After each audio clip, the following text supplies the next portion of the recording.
大家好，欢迎来到频道。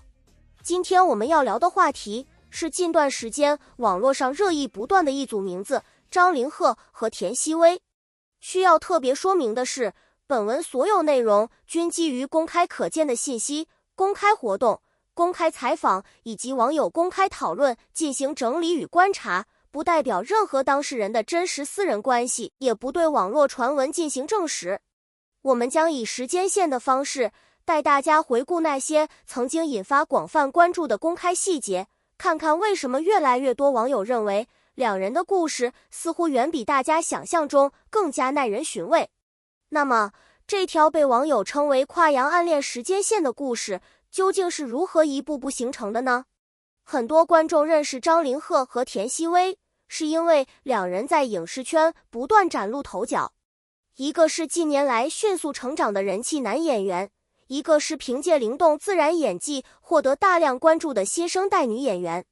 最开始的时候，两人几乎没有公开合作，但正因为如此，当网友后来开始回顾他们的发展轨迹时，才发现许多时间点竟然出现了令人意外的重合。这种重合并不是直接关联，而是一种若有若无的同步感。当时并没有人特别在意，直到后来越来越多细节被串联起来，大家才意识到，也许这些看似普通的瞬间早已成为故事的伏笔。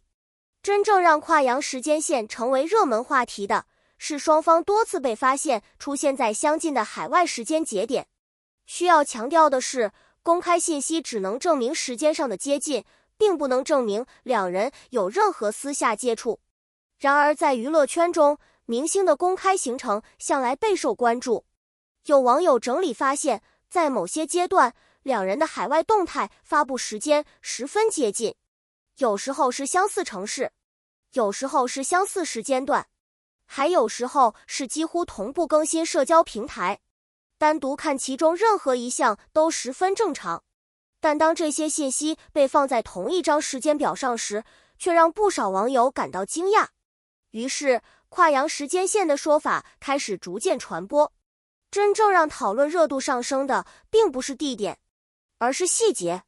很多网友认为，比起地点重合，更让人好奇的是两人展现出的状态变化。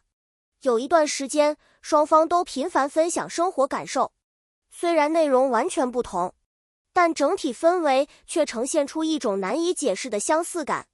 这种相似并不是证据，却成为网友不断讨论的重要原因。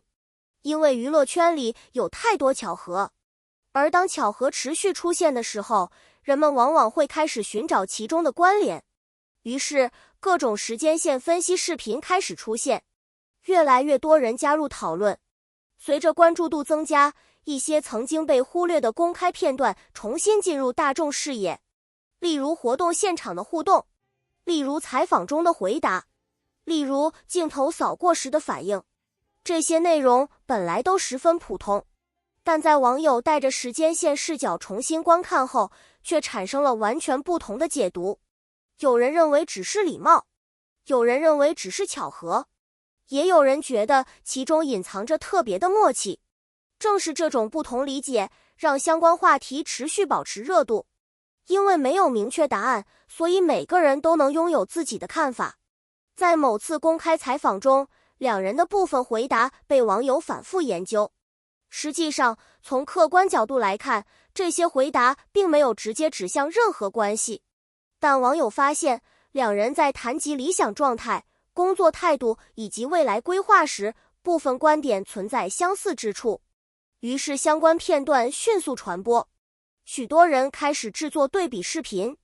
有人认为这说明两人的价值观接近，也有人认为这只是年轻演员之间常见的职业认知。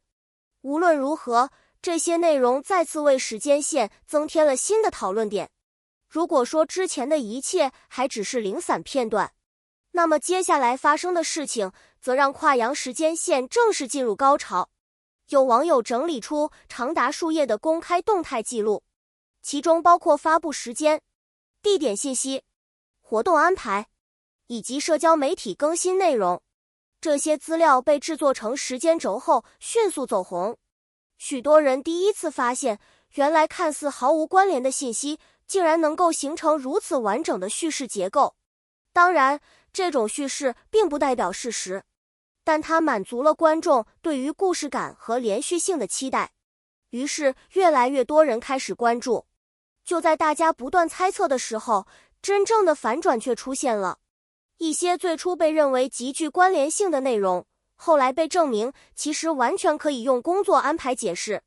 这让不少网友意识到一个问题：原来很多看似神秘的线索未必真的存在特殊含义。然而有趣的是，即便如此，讨论热度并没有下降，反而出现了新的声音。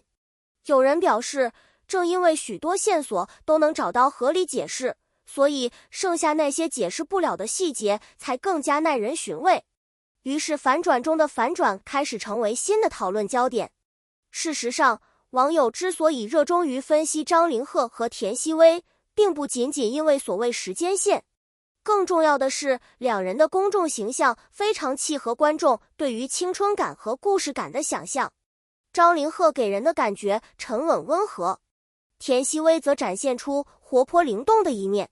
这种反差本身就容易激发观众的想象空间。当两种不同气质被放在同一个故事框架中时，自然会吸引大量关注。因此，很多讨论实际上反映的是观众对于美好故事的期待，而不一定是对现实关系的判断。随着时间推移，人们逐渐意识到一个事实：无论时间线多么完整，无论分析多么详细，外界能够看到的始终只是公开画面，真正属于当事人的生活，外界无法得知。因此，任何基于公开信息的观察都应该保持理性。这也是为什么越来越多观众开始以欣赏作品的角度看待两位演员。相比猜测私人生活，他们的影视作品和职业成长显然更值得关注。值得注意的是，张凌赫和田曦薇并不是唯一被网友制作时间线的明星。在互联网时代，观众拥有前所未有的信息整理能力。一张照片、一句采访、一个视频片段，都可能被重新组合，最终形成全新的叙事结构。这种现象被许多人称为时间线文化。它反映的不只是明星话题热度，更体现了当代网友参与内容创作的热情。而张凌赫和田曦薇恰好成为这一现象中最受关注的案例之一。即使到了今天，关于两人的讨论依然时常出现。每当有新的公开活动，每当有新的采访内容，总会有网友重新翻出过去的时间线进行比较。有人继续寻找新的巧合，有人则不断提出新的解释。不同观点相互碰撞，让这个话题始终保持生命力。或许正因为没有标准答案，所以它才能持续吸引观众关注。而这也成为娱乐圈观察现象中十分有趣的一部分。回顾整个过程会发现，真正让无数网友着迷的并不是某个具体细节，而是这些公开细节组合之后所形成的故事感。人们喜欢寻找联系，喜欢拼凑线索，喜欢在碎片信息中发现新的可能性。于是，一条原本普通的发展轨迹被赋予了更多想象空间。对于观众而言，这或许是一场关于观察与解读的游戏；对于当事人而言，则只是正常的工作与生活轨迹。因此，在关注这些话题的同时，我们也应该保持客观与理性，尊重事实，尊重隐私，尊重每一位演员的努力与付出。毕竟，比起各种猜测，他们带来的优秀作品才是真正值得长期关注的内容。好了，以上就是本期视频的全部内容。对于张凌赫和田曦薇这条被网友热议的跨洋时间线，你有什么看法呢？你觉得这些公开细节真的只是巧合，还是说其中存在某种特别的默契？欢迎在评论区留下你的观点，一起参与讨论。感谢大家的观看与支持，我们下期视频再见。